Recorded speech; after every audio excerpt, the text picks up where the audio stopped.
Hello and welcome to our podcast at Get Legally Speaking. Our legal conversation today will be on Her Majesty's Courts and Tribunals service. I am joined by the Customer Director for HMCTS, Ms. Sidonie Kingsmill. In her role, Sidonie is responsible for enabling HMCTS to become a user-led organisation through understanding the needs of citizens and the impact a case may have on their lives. The work she leads ensures HMCTS is better placed to help people to participate in justice services with confidence. Thank you so much for joining us, Sidonie. Thank you, Hattie, for having me. It's a pleasure.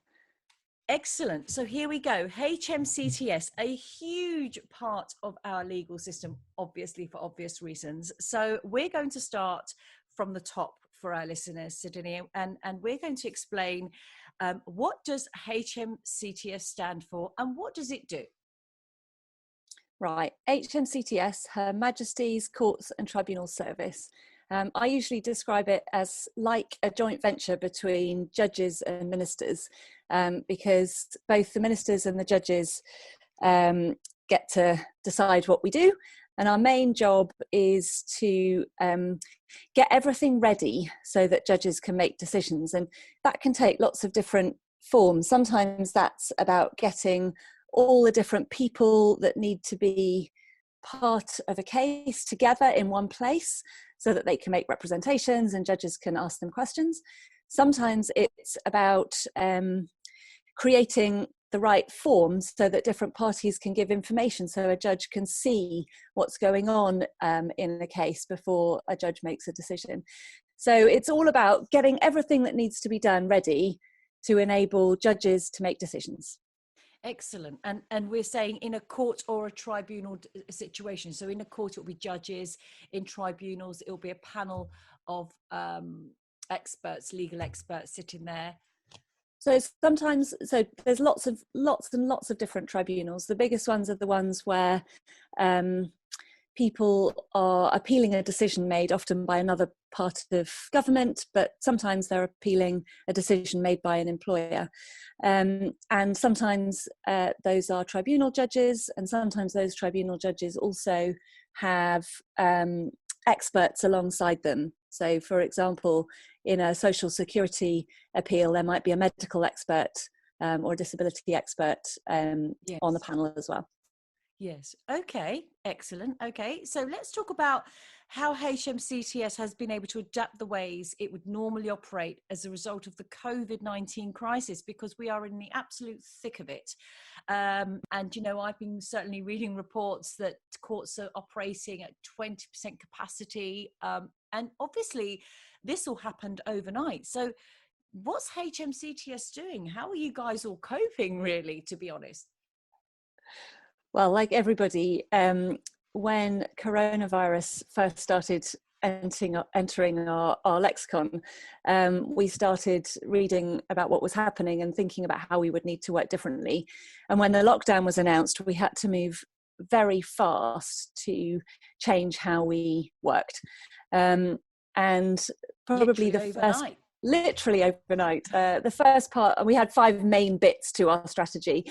So the first part was to understand that the commitment of many of our key worker colleagues who have to still come into work and keep the courts and tribunals running is absolutely paramount, and supporting as many of those as possible to work from home by ensuring they have laptops and phones and things.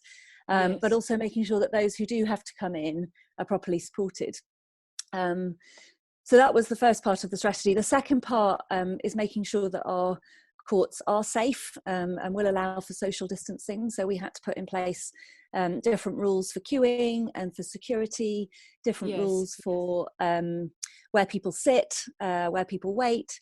And then, of course, we've been working incredibly closely with the judiciary to understand what are the priority case types, what must continue to be heard. Yes, indeed. What can continue to be heard. Yes. For example, we did run, for the first few weeks, we continued to run some jury trials that had already started. The criminal courts, yeah. In the criminal courts, and that was very, very difficult. And as we're recording this, We're not running jury trials at the moment, although by the time this comes out, we may well have started again. Which is another 2 weeks. Yeah, yeah. We're looking at all the different ways that we could run jury trials with the current social distancing rules. And then, of course, a huge part of what we changed was moving to video and audio hearings whenever we could. And how a hearing is heard is obviously a judicial decision. So we've worked very closely with the judges to give them the different formats for video and audio hearings so that they could make a decision to have many more of their hearings remotely. And what that would mean, and then there's a judge, sorry, go on, Hattie. Yeah, I was just going to say, and what that would mean essentially is that a judge would be in their home, in their office at home, while the client would be at home, potentially, if it's a civil matter. The lawyers would be in their own homes. And then everybody, the other side as well will be. So then everybody will just link in via video and see each other on a screen, and there would be a formal hearing. That's right. It could be just like you've described, or it could be some people are in court and some of the participants join by video or by phone. So you could either, we call it a fully video hearing if nobody is in a court, and a partly video or audio hearing if somebody joins but other people are in the building. Yes, yes. I mean, they are huge challenges. I mean, you know, before COVID-19, and when I was speaking to HMCTS about putting podcasts together to introduce the courts and the tribunal system to everybody that has never interacted with them and would like to know more, you know, we were talking about putting a program together that slowly introduces how HMCTS are slowly introducing themselves to the technical world.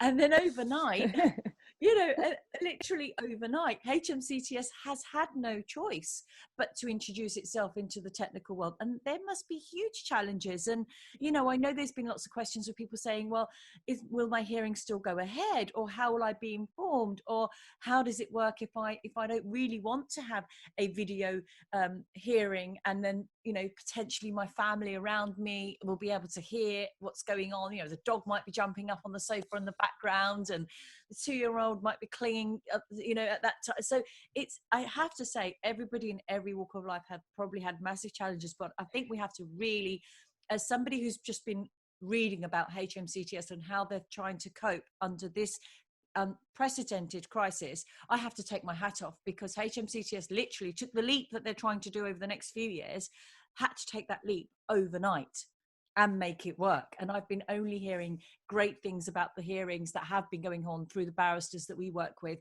that have been holding online hearings, and saying, look, it was brilliant, it worked really, really well. That's good to hear. I mean, I think, first of all, it's what you're saying is a tribute to our key worker staff who have enabled that to happen, and people are working so hard, and we're just incredibly grateful. I mean, I think the other thing to say is HMCTS has been using video and audio hearings for many years, and a lot of what we've been working on through the reform programme is to introduce much more modern technology to enable that to happen. So, for example, many of the video links that have been in existence in the criminal courts for a long time needed upgrades to their technology, both in terms of like making sure that the video is a high enough quality, that you don't drop in the middle of if someone giving evidence or answering a question, and that people can still participate in a hearing and feel the majesty of the court in a way that they do when they come in a more traditional way into a physical building. And I think a lot of that is technology, but a lot of that is also judgecraft. And one of the things that I've been incredibly impressed by over the course of the last month or so is how the judges have adapted to use their considerable experience at managing a room full of people to managing a screen full of little faces, full of little faces, yeah. And it's a very different experience, just watching it. It's a different experience as a participant, and you mentioned a number of accounts that you've read online of how people have seen the positives, but also the negatives. So it has it's a Has its different way of challenges. experiencing a hearing. Yeah. I mean, I have to say, one of the reasons why I love the law so much is I love being in a courtroom. I absolutely love it. I mean, you know, I'll never forget the first time I walked into the High Court, and it's such a, you know, astounding building. It's got such a presence about it from the minute you turn up to it, actually. And I just absolutely love it. I love the history that you feel when you walk in, and the courtroom, you know, commands a certain respect, and you, all of a sudden you start dusting yourself down and standing up straight. And that's why I really do understand, I can relate to how it feels to be in the courtroom versus possibly how it feels to have a judge in front of you on your screen while you're sitting at home in your dining room chair, you know. And I think, you know, that being in the courtroom has a big impact on claimants and defendants and you know, the accused and the accuser, so to speak. I think that's right. And of course, we still do have a smaller number of courts open, and we're running physical hearings in around 160 courts at the moment. It's quite and as a I lot. say, by the time, it's still a large a number of courts, and the judges are prioritizing cases so that only cases that they really feel must be heard in person are heard in person. And as much as possible is held remotely. But one of the reasons that a judge might consider is the sense of either urgency or needing to feel the majesty of the court in real life, if you like. And there are ways that we can do that remotely as well and try to replicate that sense of majesty. Some judges are making sure that the crest is visible. And many judges are reading out expectations of people, and things like you said to me before we started recording, make sure your phone is off, and that the dog is away. If I had a dog, I would have worried about that. The Google Hub and the Alexa switched off because they start picking up on what you're saying and responding to you. Yes. But you really don't want, you know, if this is a matter of real importance to you and a judge is making a decision about something that matters, you really don't want their doorbell to ring and them to get up and go and answer the door, or for the prosecution to or the legal representative to have to deal with a child homeschooling. So there's something around protecting the space during a video or an audio hearing, both as a legal professional, but also as an individual participating, that's incredibly important for court.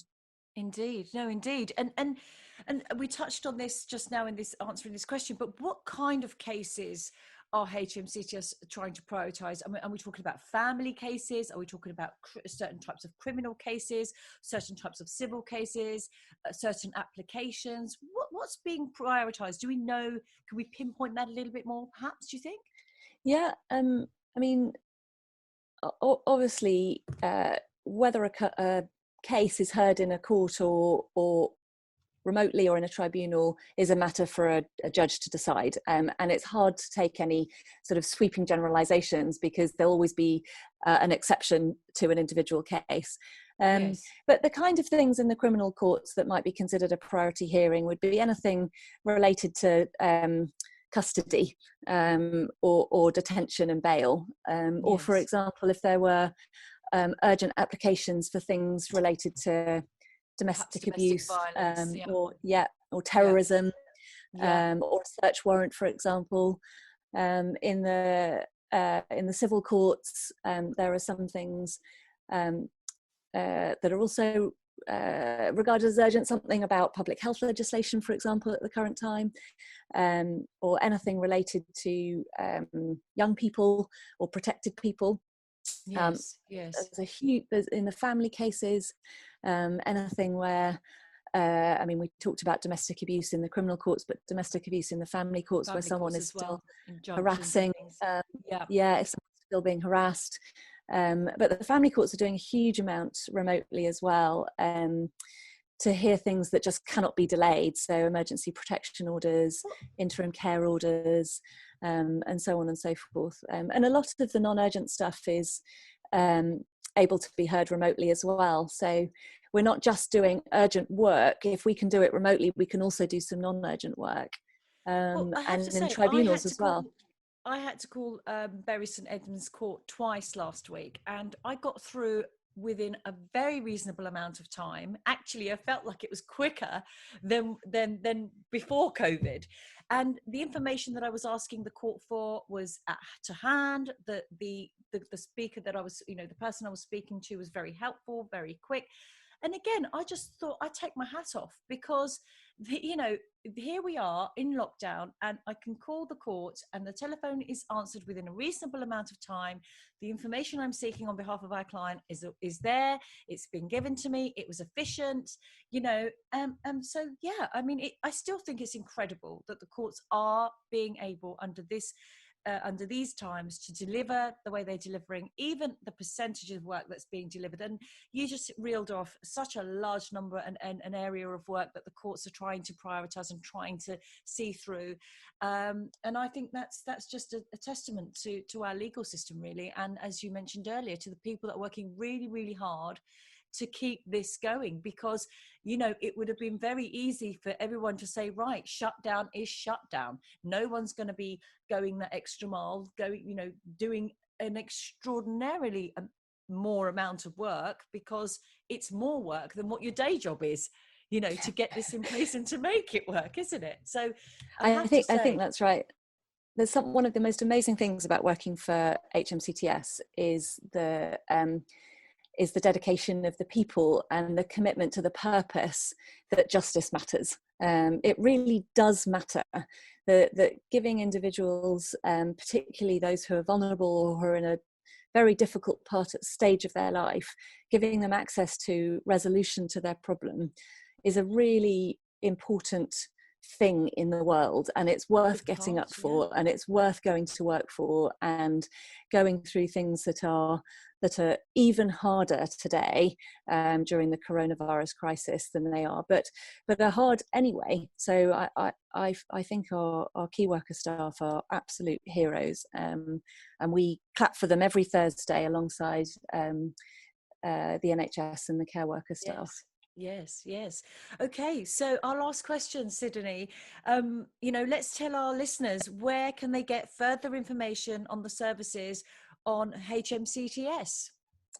Right, so there's a lot of information up on gov.uk, and we do urge people to go online and look there first. We have a daily update which you can sign up to get emailed to you as well, of courts that are open, and where to get more information online. And we really do urge people to go online first before calling us, because obviously we are quite overwhelmed at the moment, and as you say, our staff are working incredibly hard, but it's great if we don't have to add an additional call for them. Essentially, we will, if your hearing is going ahead, we will contact you. A judge decides whether or not it's going ahead and how. We will contact parties, we'll send you a letter, we'll send you an email, and we'll try to call you if we have those details about you.